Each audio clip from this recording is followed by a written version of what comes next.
તમે વિધાનસભાની ચૂંટણી લડી અને વિસાવદર વાળી થઈ, અહીંયાનું શું કહેશો? અહીંયા વિસાવદર વાળી થાય તો આખા ગુજરાતમાં થશે.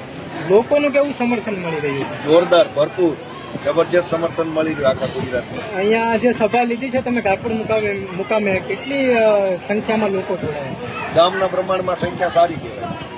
ગામ નાનું છે એટલે એ પ્રમાણમાં ખૂબ લોકો અહીંયા હાજરી આપી. બહેનો આવ્યા, વડીલો આવ્યા, યુવાનો આવ્યા અને પહેલી વખત આ આમ આદમી પાર્ટીની મિટિંગ ગામમાં થઈ છે એટલે બહુ ઉત્સાહ લોકોની અંદર છે. પણ આ ભાજપના ગુંડા છે પાછા, તમે જાણતા હશો, એટલે લોકો જરાક મનમાં વિચારે. પણ મેં લોકોને કીધું છે ખાઈ જવાનું ભાજપનું, લઈ લેવાનું ભાજપનું અને બટન દબાવવાનું હાવણાનું, એટલે રેડી થઈ જાય. ગોપાલભાઈ, ભાજપ કહી છે કે વિકાસના નામે મત આપો, આપ શું કહેશો? વિકાસ કોનો છે? આ ગાંઠવડમાં કોનો વિકાસ છે? ગુંડાઓનો કે પબ્લિકનો? તમે કયો હાલો, તમે તો અહીંના જશો ને અડકે પડકે. હાલો તમે કયો કોનો વિકાસ છે?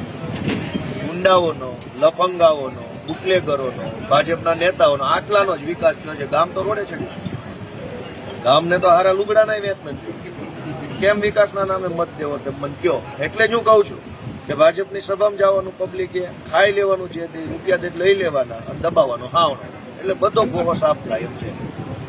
ગોપાલભાઈ, રૂપિયાની જે વાત આવે છે, ક્યાં પક્ષ રૂપિયા આપે છે અને કોને આપી રહ્યા છે? ભાજપ.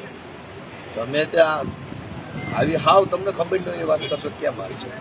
આખા ગુજરાતને ખબર છે કે રૂપિયા કોણ આપે છે, કોની પાસે 2 નંબરનો માલ પડ્યો. ભાજપના નેતાઓ 5 વર્ષ સુધી પબ્લિકને લૂંટીને રૂપિયા ભેગા કરે.